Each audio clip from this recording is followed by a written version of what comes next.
Untuk pertama, judul itu harus dimengerti oleh siapapun.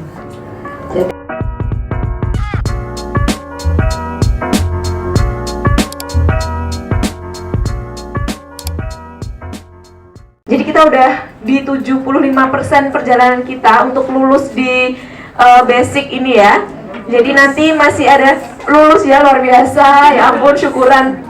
Nah, jadi nanti ada sesi 7 dan 8.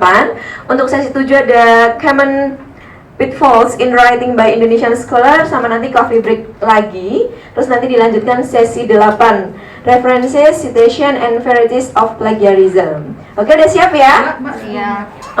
Gimana? Ada Pak Diki, ada yang mau saya tanya boleh? Terkait dengan materi 6 tadi. Oh, setelah ini Pak Diki lagi, jadi nanti tentang ini. iya, nanti langsung aja. Kalau misalnya kurang lagi nanti bisa mengundang private di rumah gitu ya. Oke, bisa tepuk semangat dulu kali ya. Ya, tepuk semangat. Semangat. Oke, lain kali kita ini ya tepuk jiwa gitu ya, nanti bisa usul. Tak kasih hadiah. Oke, kita karena Pak Diki udah hadir di tengah-tengah kita langsung silahkan saja kepada Pak Diki. Monggo Pak. Ya, tidak apa-apa, kita mulai sambil nunggu kabel ini. So, bagaimana perasaannya? Setelah melalui itu seperti kayak ini ya, Yaumul Hisab namanya.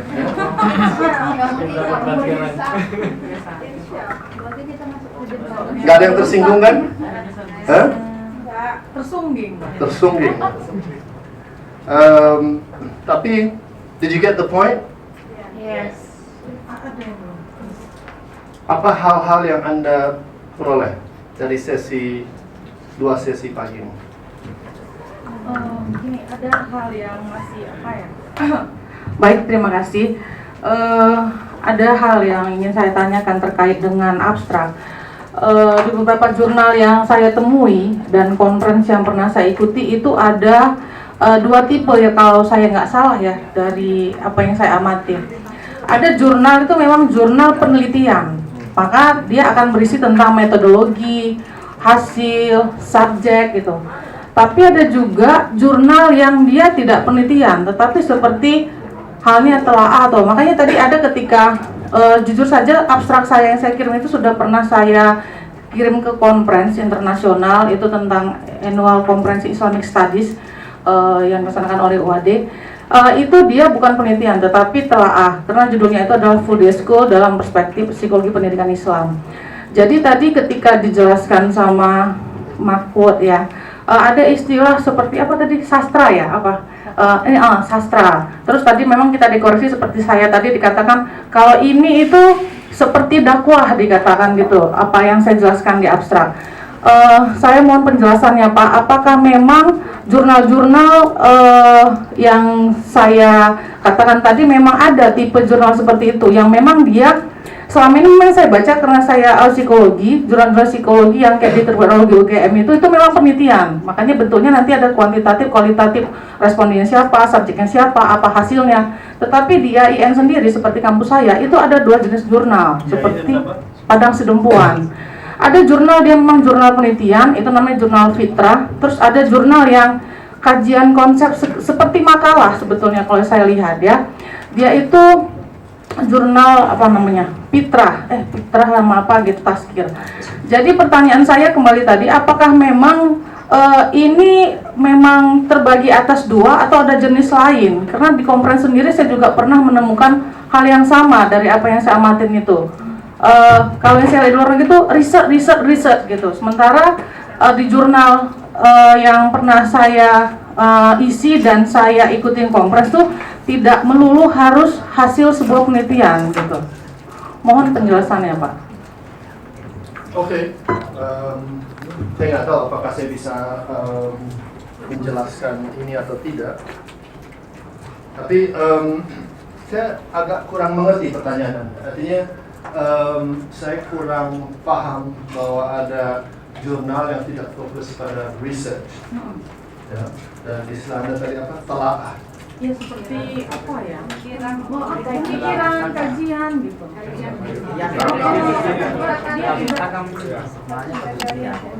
Ya, bagi saya ya yang namanya jurnal itu by definition harusnya adalah hasil penelitian gitu ya. Makanya kayak tadi di grup kami juga katanya loh ini penelitian tapi hanya literature review. Bagi saya there's no such thing penelitian yang hanya literature review. Literature review itu bagian dari proses penelitian gitu. It's not the penelitian itself gitu kan, tapi dia menjadi part and parcel dari sebuah penelitian. Jadi by definition ya harusnya kalau research itu ada literature review-nya. Walaupun I must say bahwa di dalam journal itu banyak literature review itu dibuang gitu ya. Jadi di simplify. Saya dulu pernah buat journal article itu di Q1 ya. Kemudian saya taruh sedikit saja ada metodologi, ada sedikit pembahasan literature review, itu dibuang justru. Dibuang karena bagi mereka ingin tahu research findings, mereka ingin tahu datanya saja gitu sebenarnya. Ya, karena itu bagi mereka essence dari journal itu sebenarnya itu. Ya.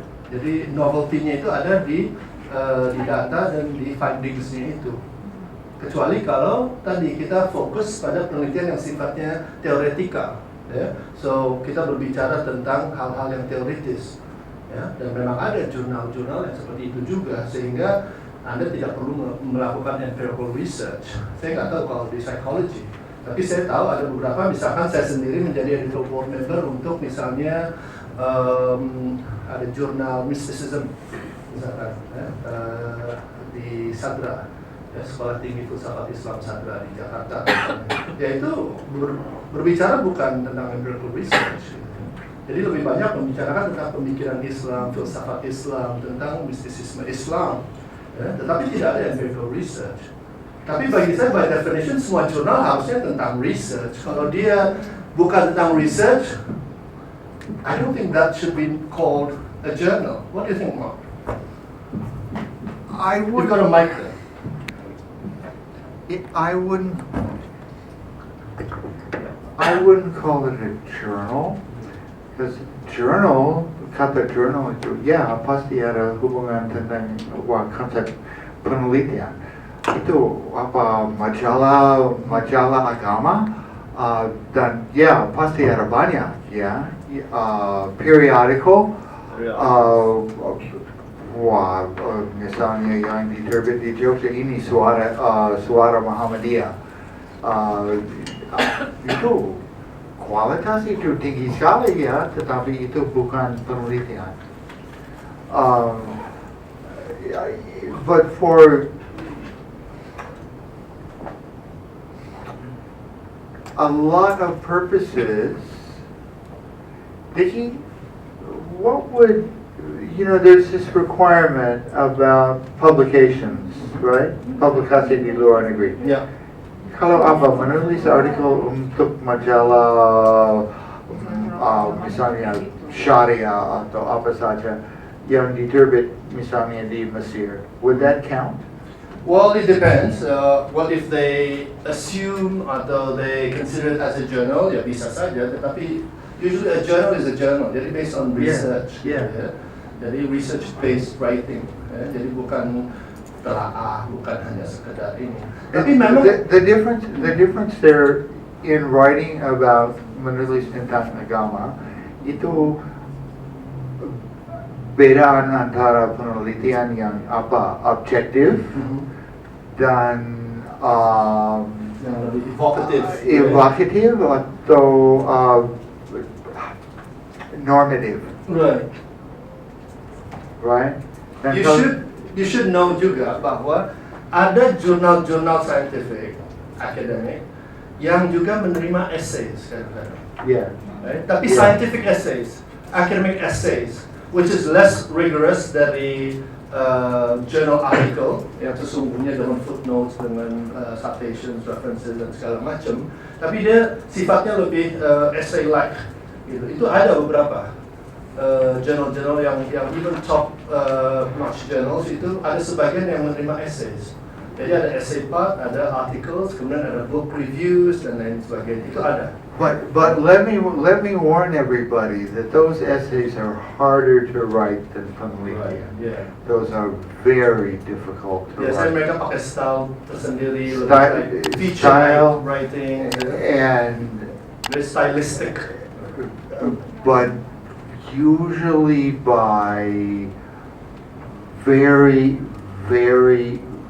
these are by people who do things like win Nobel Prizes.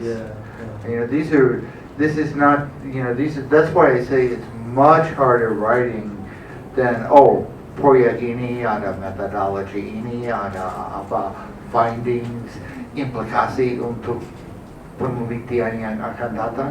Esai-esai itu wah, tingkatan tinggi sekali ya, itu paradigmatic. Yeah. So don't think that that's that's not everybody can write that kind of essay. It is very not just difficult. You have to be a superstar to write that kind of thing. Ada refleksi dari proses tadi pagi tentang abstrak? Please, siapa yang mau ini? What did you learn? Atau what did you discover tentang abstrak? Atau how did it change your mind tentang abstrak, tentang research? Ya, monggo. Sana dulu, baru sini. Tolong diberikan. Nggak bisa. Ada beberapa poin sebenarnya Pak, tapi untuk pertama judul itu harus dimengerti oleh siapapun. Jadi jangan gunakan kata-kata yang hanya dimengerti oleh sebagian orang. Itu judul. Kemudian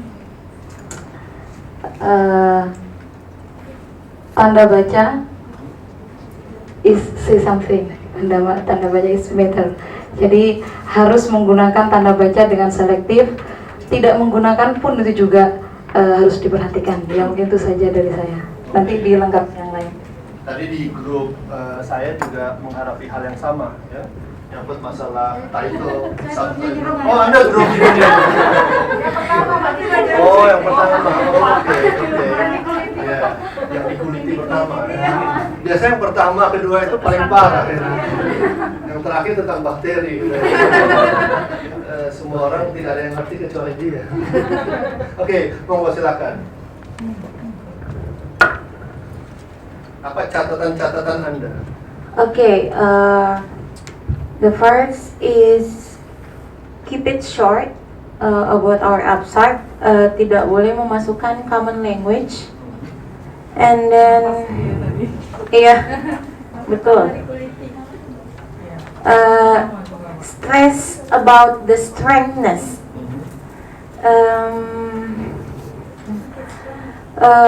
What makes unique from our research, and then cutting out the extra words and making stronger. Skip the details. The more keywords is better. Intinya sih make it shorter and stronger. That's all. Oke. Ya.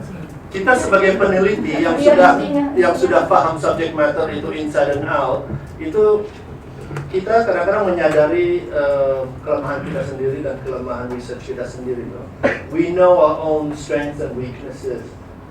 Di abstract itu we don't show any weaknesses. Tetapi nanti in your article Anda boleh membuat semacam disclaimer, membuat semacam pengakuan dosa Anda bahwa ya memang data ini tidak komplit karena harusnya begini. Itu boleh, terutama in your thesis, in your dissertation. Mungkin dari shortcomings of your research, of your data itu monggo saja. Tapi di abstract itu harusnya menunjukkan kekuatan, the strength of your research. Not the weakness of your research, gitu ya, tapi the strength. Jadi robustness of your research itu yang harus keluar, ya, bukan weaknessnya. Weaknessnya nanti ditunda saja kalau memang itu perlu, gitu ya, if it's really necessary. Ya. Tapi most likely kalau Anda tidak menyebut weaknessnya pun, if you're really that good, people would not No, right? Tapi orang yang smart, orang yang sudah experience, dia akan tahu, oh kenapa begini, kenapa begitu, gitu. Right? So that always happens. Yeah. Tapi as always, as a principle, dalam Anda menulis academic writing, be direct, straightforward. And the principle in editing adalah if you can delete a word, you delete a word. If you can delete 5 words, you delete 5 words in your sentences. Ya, jangan ragu-ragu. Ya, the more economical itu the better biasanya. Ya. Kemudian apa lagi? Nomor. Yang paling penting, the most important thing is the academic problem. Must show in our abstract. Right. Yeah, that's all. Ya, masih ada beberapa tadi riset-riset yang belum ada problemnya, ya, masih terlalu deskriptif, right? Dan tidak ada puzzle-nya, tidak ada mystery-nya, tidak ada element of surprise-nya, ya.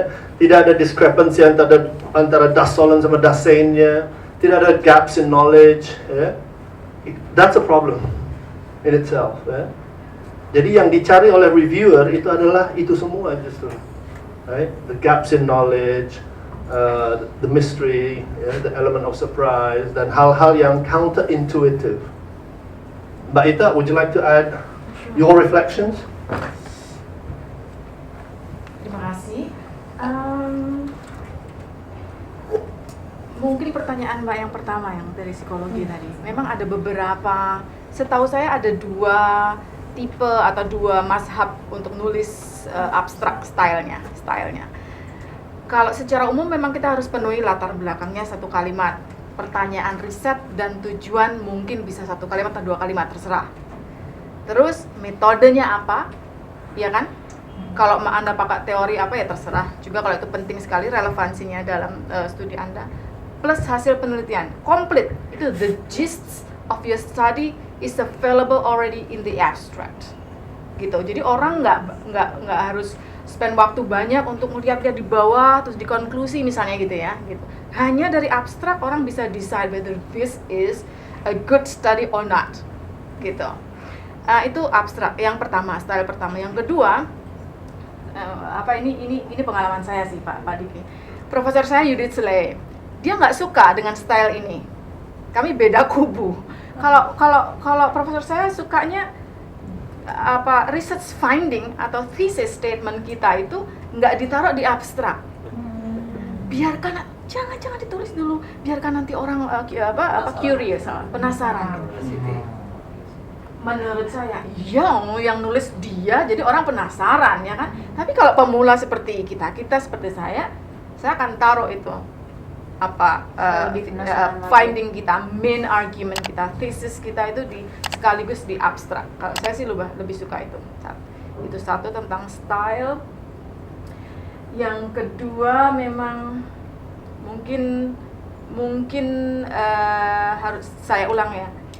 Setiap kata tidak hanya di abstrak, tapi for the whole atau in the whole of your manuscript or your article itu harus bisa dipertanggungjawabkan. Anda nggak akan bilang, itu tadi kemarin asal narok, nggak mungkin.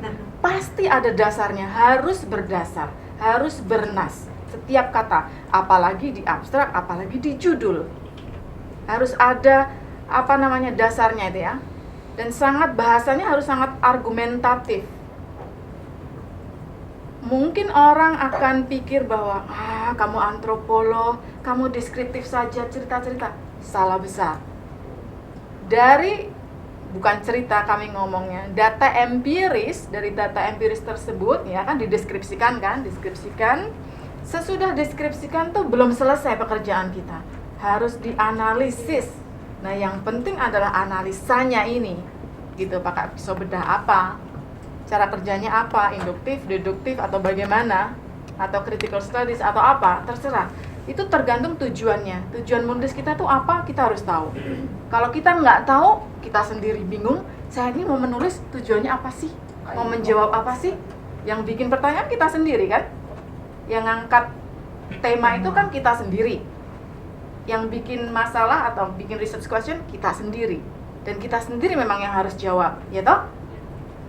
Nah, itu kita nggak boleh bingung. Jadi pertanyaan apa yang saya mau kemukakan atau kita mau angkat, itu kita harus jelas dulu. Kalau kitanya sendiri bingung, ya nanti hasilnya akan membingungkan juga, tidak sistematis gitu. Refleksi itu kaca, abstrak itu adalah kaca dari keseluruhan.